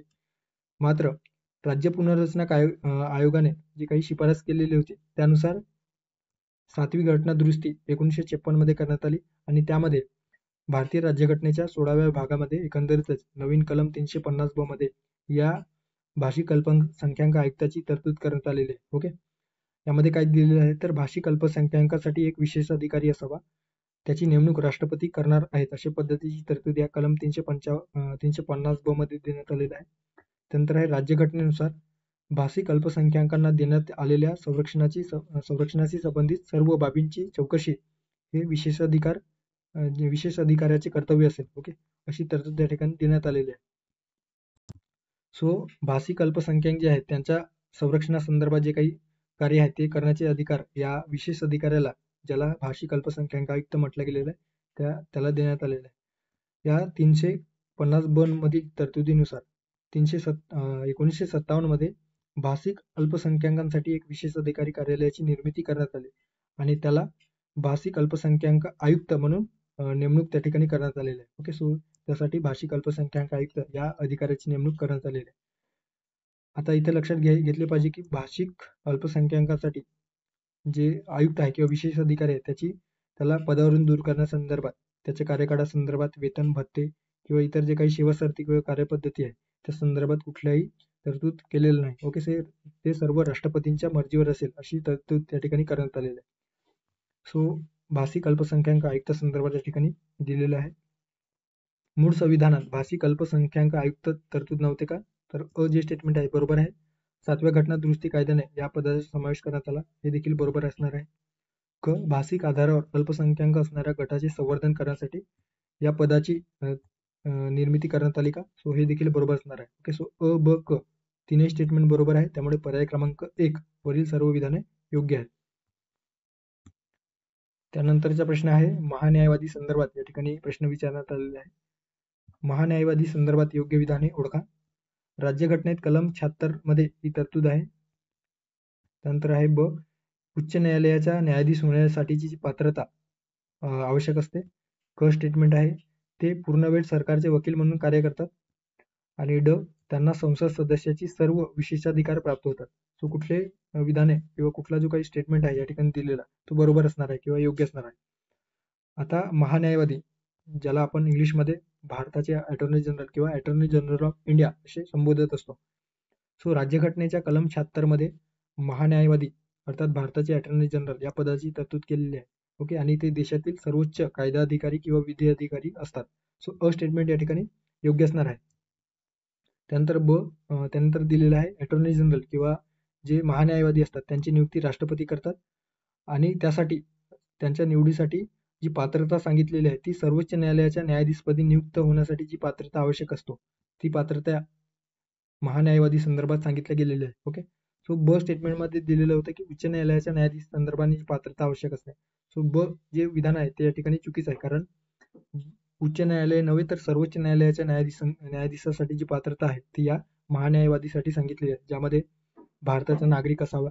त्यानंतर आहे 5 वर्षे उच्च न्यायालयात त्याने न्यायाधीश या पदी कार्य केलेलं असावं किंवा 10 वर्षात उच्च न्यायालयामध्ये वकिली केलेली असावी आणि राष्ट्रपतींच्या मते ती एक निष्णात कायदेपंडित असायला हवं किंवा कायदेतज्ञ असायला हवं. ओके, सो अशा पद्धतीची जी तरतूद आहे ती सर्वोच्च न्यायालयाच्या न्यायाधीशासंदर्भाने पात्रता सांगितल्या गेलेल्या आहे. सो तीच पात्रता या महान्यायवादी संदर्भात देखील लागू होतो आहे. ओके, महान्यायवादी पदाचा कार्यकाळ राज्यघटनेने निश्चित केलेला नाही. लक्षात ठेवा, त्यांचा पदाचा कार्यकाळ राज्यघटनेमध्ये निश्चित केला गेलेला नाही. शिवाय त्यांना पदावरून दूर करण्यासंदर्भात इतर कारणेही किंवा तशी प्रक्रिया देखील दिलेली नाही. मात्र राष्ट्रपतींच्या मर्जीने ते पद भूषवणार अशा पद्धतीची तरतूद आहे. एकंदरीत जे काही सत्ताधारी पक्ष असेपर्यंत त्यांनी नेमलेल्या महान्यायवादी हे त्या पदावर असतात. मात्र जेव्हा दुसऱ्या पक्षाची सरकार येते तेव्हा त्यावेळेस महान्यायवादी हे देखील पद त्या ठिकाणी बदलले जाते. ओके. महान्यायवादीचे जे काही मानधन आहे ते राज्यघटनेमध्ये निश्चित केलेलं नाही, तर राष्ट्रपती ठरवतील तेवढे त्यांना मानधन प्राप्त होत असतं. ओके. सो या ठिकाणी महान्यायवादी संदर्भात जे भारताचे मुख्य अधिकारी विधी अधिकारी या नात्याने त्यांची काही कर्तव्य दिलेली आहेत ते बघूयात. मग आपण आपल्या प्रश्नाकडे येऊयात. राष्ट्रपतींनी त्यांच्याकडे जे काही सोपवलेले काम असेल ज्यामध्ये कायदेशीर बाबींवर भारत सरकारला सल्ला देणे हे त्यांचे कार्य असतो. इतर जे काही कायदेशीर चारित्र्य किंवा कॅरेक्टर संदर्भाने किंवा कर्तव्य पार पाडणे हे राष्ट्रपतींनी त्यांच्याकडे सोपवलेले असतात, ते कार्य पार पाडत असतात. घटनेने किंवा इतर कोणत्याही कायद्याने त्यांना दिलेले कर्तव्य पार पाडणे ही जी काही तरतूद आहे ते या महान्यायवादी संदर्भात दिलेलं आहे. आपली अधिकृत कर्तव्य पार पाडताना या महान्यायवाद्यांना भारताच्या प्रदेशातील सर्व न्यायालयांमध्ये प्रेक्षणाचा अधिकार असतो. ओके. सो थोडक्यात ते ज्या बाबींमध्ये किंवा ज्या केसमध्ये गव्हर्नमेंट इन्व्हॉल्व्ह आहे सो त्या खटल्यांची सुनवाई करताना ते त्या ठिकाणी प्रेक्षक म्हणून राहू शकतात, उपस्थित राहू शकतात, असा अधिकार त्या महान्यायवाद्याला देण्यात आलेला आहे. सोबत संसदेच्या दोन्ही सभागृहांच्या बाबतीत किंवा संसदेच्या संयुक्त बैठकीच्या वेळी किंवा संसदेच्या कोणत्याही कामकाज करणारी जी समिती आहे त्यामध्ये त्यांना भाग घेण्याचा अधिकार आहे. ओके. सो त्यामध्ये ते भाग घेऊ शकतात आणि संसद सदस्यांना जे काही इतर अधिकार आहेत किंवा विशेष अधिकार आहेत त्यांना प्राप्त होतात. फक्त एक्सेप्शन इतकं आहे की त्यामध्ये मतदानाचा अधिकार त्यांना प्राप्त होत नाही. ओके. सो मतदानाचा अधिकार त्यांना प्राप्त होत नाही. जेव्हा ते संसदेमध्ये उपस्थित असतात तर त्यावेळी संसद सदस्यांना जे अधिकार प्राप्त होतात त्या अधिकार किंवा ते जे काही विशेष अधिकार आहेत ते यांना देखील लागू होतात. मात्र मतदानाचा एखाद्या विधेयकावर मतदानाचा अधिकार त्यांना प्राप्त होत नाही कारण ते संसदेचे सदस्य नसतात. ओके. सो हे लक्षात ठेवा. आता प्रश्नाकडे येऊया. योग्य विधाने ओळखा. राज्यघटनेत कलम 76 मध्ये तरतूद आहे, बरोबर आहे, बघितलेलं आहे आपण. नंतर आहे उच्च न्यायालयाचा न्यायाधीश होण्यासाठी जी पात्रता आवश्यक असते ती सांगितलं गेलेलं आहे का? तर नाही. तर सर्वोच्च न्यायालयासाठी जी पात्रता सांगितलेली आहे ते या महान्यायवादींना लागू होतं. त्यामुळे ब जे स्टेटमेंट आहे ते चुकीचं असणार आहे. त्यानंतर ते सरकारचे पूर्ण वेळ वकील म्हणून कार्य करतात का? तो हे देखील चुकीचं आहे. तर त्यांना खासगी वकिली करण्याचा अधिकार आहे, तर ते पूर्ण वेळ सरकारचे वकील म्हणून कार्य करत नाहीत. ओके. त्यांना संसद सदस्याची सर्व विशेष अधिकार प्राप्त होतात का? त्यांना संसद सदस्यांची सर्व विशेष अधिकार प्राप्त होतात का? या ठिकाणी मतदानाचा अधिकार वगळता इतर अधिकार प्राप्त होतात. या ठिकाणी सर्व दिलेलं आहे त्यामुळे द स्टेटमेंट देखील चुकीचं आहे. ओके. आपल्याला योग्य विचारलेलं होतं आणि योग्य असणारा विधान आहे फक्त विधान अ. ओके. त्यामुळे पर्याय क्रमांक 2 फक्त या प्रश्नाचा योग्य पर्याय असणार आहे. ओके. त्यानंतरचा प्रश्न आहे महाधिवक्ता अर्थात advocate general of state. Okay. राज्याचा महाधिवक्ता संदर्भात आपल्याला चुकीचे विधान ओळखा असा एकंदरीत प्रश्न आहे. ते राष्ट्रपतीच्या मर्जीने पद धारण करतात. ब आहे नियुक्तीसाठी उच्च न्यायालयाचे न्यायाधीश होण्याची पात्रता असावी. त्यानंतर क आहे ते राज्याचे सर्वोच्च विधी कायदा अधिकारी किंवा सर्वोच्च विधी अधिकारी असतात. आणि ड स्टेटमेंट आहे राज्यघटनेत कलम 164 मध्ये त्याविषयी तरतूद आहे. ओके. सो कुठला स्टेटमेंट या ठिकाणी चुकीचा आहे? अ आणि ड, फक्त अ आणि क, फक्त ब आणि क, वरीलपैकी सर्व. सो महाधिवक्ता संदर्भात ज्याला इंग्लिशमध्ये ऍडव्होकेट जनरल ऑफ स्टेट म्हटलं जातो त्यांच्याविषयी या ठिकाणी दिलेलं आहे. राज्यघटनेच्या कलम 165 मध्ये राज्यासाठी महाधिवक्ता या पदाची तरतूद आपल्या भारतीय संविधानात करण्यात आलेलं आहे. राज्यातील सर्वोच्च अधिकारी म्हणून ते कार्य करत असतात आणि त्यामुळे त्यांना जे काही आपण याआधी बघितलेलं आहे की महान्यायवादी सारखेच त्यांना जे काही कार्य आहेत ते पार पाडत असतात. ओके. महाधिवक्त्यांची नेमणूक हे राज्यपाल करत असतात आणि त्यासाठी उच्च न्यायालयाच्या न्यायाधीशपदी जी नियुक्तीसाठी जी पात्रता सांगितलेली आहे तीच पात्रता त्या व्यक्तीने धारण केलेली असावी किंवा ती पात्रता जी आहे ती पूर्ण करण्यास ती व्यक्ती सक्षम असावी. सो अशा उच्च न्यायालयाच्या नियुक्तीसाठी पात्र असणाऱ्या व्यक्तीची निवड महाधिवक्ता म्हणून राज्यपाल करत असतात. ओके. सो थोडक्यात काय तर महाधिवक्ता जे काही पद आहे ते राज्यपालाद्वारे नियुक्त केले जातात आणि एकंदरीतच राज्यपालांच्या मर्जीने ते पद धारण केलेलं असतात. ज्यामध्ये आता आपण बघितलेलं आहे की उच्च न्यायालयाच्या संदर्भात कुठली पात्रता असायला हवी, तर भारताचा नागरिक असावा, त्याने 10 वर्ष न्यायालयीन पद भूषवलेले असावे किंवा 10 वर्ष उच्च न्यायालयात वकिली केलेली असावी. ओके. सो हे जी काही उच्च न्यायालयातील न्यायाधीशांसाठी पात्रता आहे तीच पात्रता या महाधिवक्ता संदर्भात लागू होतं. महाधिवक्ता पदाचा कार्यकाळ राज्यघटनेमध्ये निश्चित केलेला नाही. शिवाय त्यांच्या हकालपट्टी किंवा हटवण्याची जी पद्धती आहे ते देखील नमूद नाही. तर ते राज्यपालांच्या मर्जीने पद भूषवतात अशी तरतूद या ठिकाणी दिलेलं आहे. ओके. आता राज्यातील मुख्य अधिकारी किंवा मुख्य विधी अधिकारी जे नात्याने विशेषतः सर्वोच्च कायदा अधिकारी अशा पद्धतीने त्यांना राज्यातील सर्वोच्च कायदा अधिकारी या नात्याने काही अधिकार प्राप्त होतात. ओके. सो ज्या पद्धतीने केंद्रामध्ये महान्यायवादींना अधिकार प्राप्त होतात ते आपण मागच्या स्लाइडमध्ये बघितलेलं आहे. या ठिकाणी तेच अधिकार थोडक्यात राज्यांच्या बाबतीत या महाधिवक्ता अर्थात ॲडव्होकेट जनरल ऑफ स्टेट यांना प्राप्त होत असतात. ओके. सो विधिमंडळाच्या बाबतीत त्यांना मतदानाचा अधिकार नसतो. ओके. ज्या पद्धतीने महान्यायवाद्यांना संसदेच्या बाबतीत मतदानाचा अधिकार नसतो त्या पद्धतीने विधिमंडळाच्या बाबतीत त्यांना जे अधिकार व कार्य आहेत ते लागू होतात. ओके. आता प्रश्नाकडे येऊयात. चुकीचं विधान आपल्याला फाइंड आउट करायचं. ते राष्ट्रपतीच्या मर्जीने पद धारण करतात का? तर चुकीचं आहे. तर ते राज्यपालांच्या मर्जीने पद धारण करतात आणि ते राज्यपाल नियुक्त असतात. त्यामुळे अ स्टेटमेंट या ठिकाणी चुकीचं असणार आहे. त्यानंतर आहे नियुक्तीसाठी उच्च न्यायालयाचे न्यायाधीश होण्याची पात्रता असावी. हे या ठिकाणी बरोबर असणार आहे. ते राज्याचे सर्वोच्च कायदा अधिकारी असतात. सो राज्याचे क देखील या ठिकाणी योग्य असणार आहे. आणि ड स्टेटमेंट आहे कलम 164 मध्ये त्याविषयी तरतूद सांगितण्यात आलेली आहे का? राज्यघटनेत कलम 164 मध्ये त्याविषयी तरतूद आहे. सो ड देखील या ठिकाणी चुकीचं आहे कारण कलम 165 मध्ये 165 मध्ये आर्टिकल 165 मध्ये महाधिवक्ता संदर्भात तरतूद करण्यात आलेली आहे. आणि आपल्याला चुकीचं विचारलेलं होतं. सो चुकीचं जे विधान आहे ते एकंदरीतच अ आणि ड या ठिकाणी चुकीचे आहे. त्यामुळे पर्याय क्रमांक अ आणि ड असणारा पर्याय आहे पर्याय क्रमांक 1. सो या प्रश्नाचा योग्य पर्याय आहे पर्याय क्रमांक 1. ओके. त्यानंतरचा महान्यायवादी संदर्भात परत एक प्रश्न आहे. महान्यायवादी यांच्यावर खालील प्रतिबंध घालण्यात आली आहे. भारत सरकारच्या विरुद्ध कुठल्याही खटल्यात सहभागी होणार नाही. ब. भारत सरकारच्या परवानगीशिवाय कुठल्याही कंपनी किंवा महामंडळाचे संचालक पद स्वीकारणार नाही. त्यांना खाजगी वकिली करता येणार नाही. ओके. सो मागच्या महान्यायवादीच्या प्रश्नात आपण हे बघितलेलं होतं की त्यांना खाजगी वकिली करता येतो की नाही. ओके. ते स्पष्टीकरण या ठिकाणी आपण बघणार आहोत. सो कोणतेही गुंतागुंत किंवा गव्हर्नमेंटमधील जो काही कायदेशीर खटला आहे जे न्यायालयीन खटला आहे ते टाळण्यासाठी म्हणून अटर्नी जनरलवर काही मर्यादा देखील घालण्यात आलेल्या आहे. ओके. सो काय मर्यादा आहेत? तर त्यांनी भारत सरकारच्या विरोधात कुठल्याही खटल्यामध्ये सल्ला देऊ नये किंवा संक्षिप्त भाषण करू नये अशी तरतूद आहे किंवा अशा प्रतिबंध त्यावर महान्यायवादावरून घालण्यात आलेला आहे. त्यानंतर ज्या प्रकरणामध्ये त्याला सल्ला देण्यास किंवा भारत सरकारसाठी हजर राहण्यास बोलावले जाईल अशा प्रकरणामध्ये त्याने सरकार विरुद्ध ओके. सो या ठिकाणी सरकार विरुद्ध पाहिजे होतं. सो लक्षात ठेवा सरकार विरुद्ध सल्ला देऊ नये किंवा संक्षिप्त माहिती देऊ नये अशी तरतूद आहे. नंतर आहे भारत सरकारच्या परवानगीशिवाय ते फौजदारी खटल्यात आरोपींचा बचाव करू शकत नाही. ओके. त्यांना खाजगी वकिली करता येतो मात्र एखादा फौजदारी खटला असेल ओके गुन्हेगारी क्राईम संदर्भात जो खटला चालत असेल न्यायालयामध्ये सो त्या संदर्भाने एखाद्या आरोपीचा बचाव करण्यासाठी त्याला किंवा महान्यायवादी जे असतात त्यांना भारत सरकारचा पूर्व परवानगी ओके. सो भारत सरकारचे पूर्व परवानगीची आवश्यकता असतो. ओके. सो परवानगीशिवाय त्या खटल्यामध्ये ते आरोपीचा बचाव करू शकत नाही. भारत सरकारच्या परवानगीशिवाय कोणत्याही कंपनीत किंवा महामंडळात संचालक म्हणून ते नियुक्ती स्वीकारू शकत नाही. ओके. सो हे देखील लक्षात ठेवा.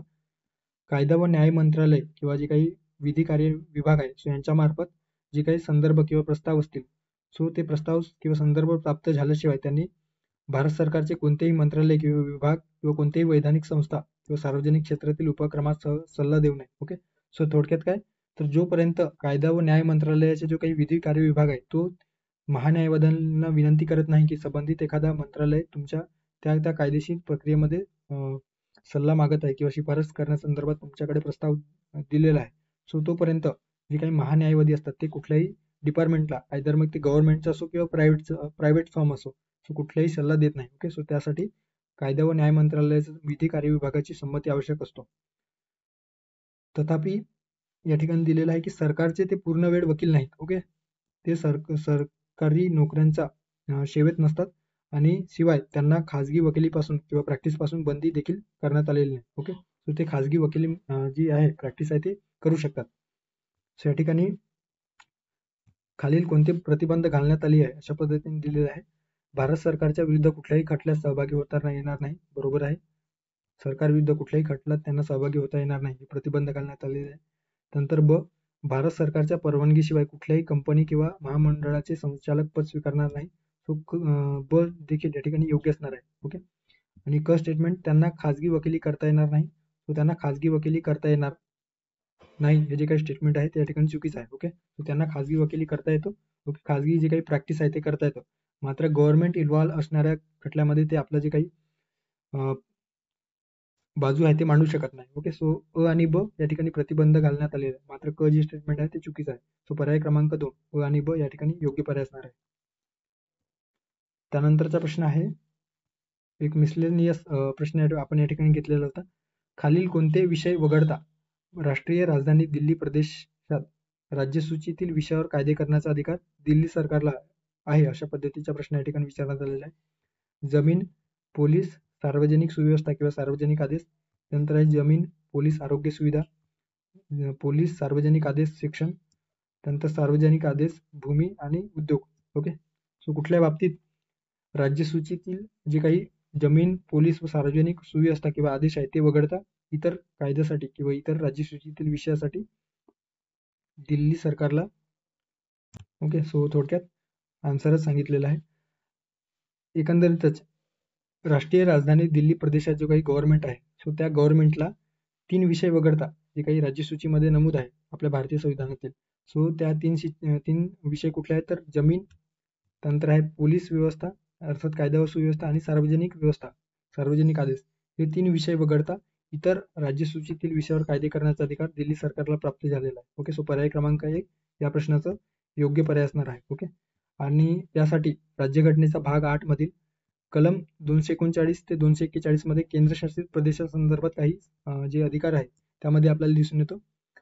आता 1991च्या 69व्या घटनादुरुस्ती कायद्याने कलम 239 AA, ओके. सो AA लक्षात ठेवा. त्यानुसार दिल्ली केंद्रशासित प्रदेशाला विशेष राज्याचा दर्जा दिले गेलेला आहे आणि त्यानुसार त्याचे नामकरण राष्ट्रीय राजधानी प्रदेश दिल्ली असे करण्यात आलेले आहे. आणि यामध्ये विधानसभा स्थापन करण्यात आलेले आहे, ज्यामध्ये ज्याची संख्याबळ 70 इतके असल्याचे दिसून येतो. ओके. आणि सार्वजनिक सुव्यवस्था, पोलीस आणि जमीन हे जे काही राज्यसूचीतील विषय आहे सो या 3 विषय वगळता इतर विषयावर कायदे करण्याचा, ज्यामध्ये राज्यसूची आणि समवर्ती सूचीतील विषयावर कायदे करण्याचा जो अधिकार आहे तो तेथील विधानमंडळाला अर्थात विधानसभेला प्रदान करण्यात आलेला. सो पर्याय क्रमांक 1 या प्रश्नाचं योग्य पर्याय असणार आहे. सो असे 15 प्रश्न आपण या ठिकाणी डिस्कस केलेले आहे, ज्यामध्ये कायदेमंडळ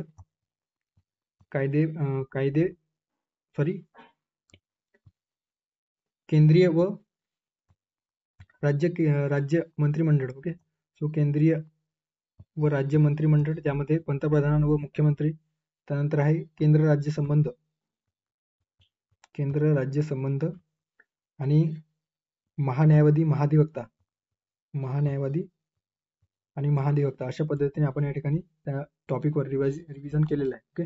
आता त्या संदर्भाने आपण जे आपल्या टेलिग्रामवर क्विज बॅच सुरू केले आहे त्या संदर्भाने हे बॅच विषय तुम्ही या ठिकाणी बघू शकता. सो 5 सब्जेक्ट आपण एकंदरीत 5 आठवड्यांमध्ये कव्हर करण्याचा जो विचार आहे तो केलेला आहे आणि त्यानुसार आपण हे जे काही इनिशिएटिव्ह आहे ते सुरू केलेलं आहे, ज्यामध्ये राज्यशास्त्र, अर्थशास्त्र, भूगोल, इतिहास आणि विज्ञान या विषयांचा समावेश होतो आहे. ओके. सो जवळपास या 30 दिवसामध्ये 450 प्रश्न, ओके. सो 450 प्रश्न डिस्कस करण्याचा आणि त्या माध्यमातून एकंदरीत टॉपिक रिवाइज करण्याचा आपण प्रयत्न करतो आहोत. ओके. सो याची जी काही PDF आहे ते आपण त्या टेलिग्रामच्या क्विज बॅचमध्ये अवेलेबल करून देतो. सो जर तुम्हाला बॅच वगैरे जॉईन करायची असेल तर हे जे काही टेलिग्राम आहे, ओके, डिस्क्रिप्शन बॉक्समध्ये दिलेल्या टेलिग्रामला व्हिजिट करू शकता किंवा @MPSC क्लासमेट असं जरी सर्च केलं तरी त्या ठिकाणी तुम्हाला टेलिग्राम चॅनलची लिंक सापडेल. ओके. सो थांबूया या ठिकाणी, भेटूया पुढच्या लेक्चरमध्ये. थँक्यू, धन्यवाद.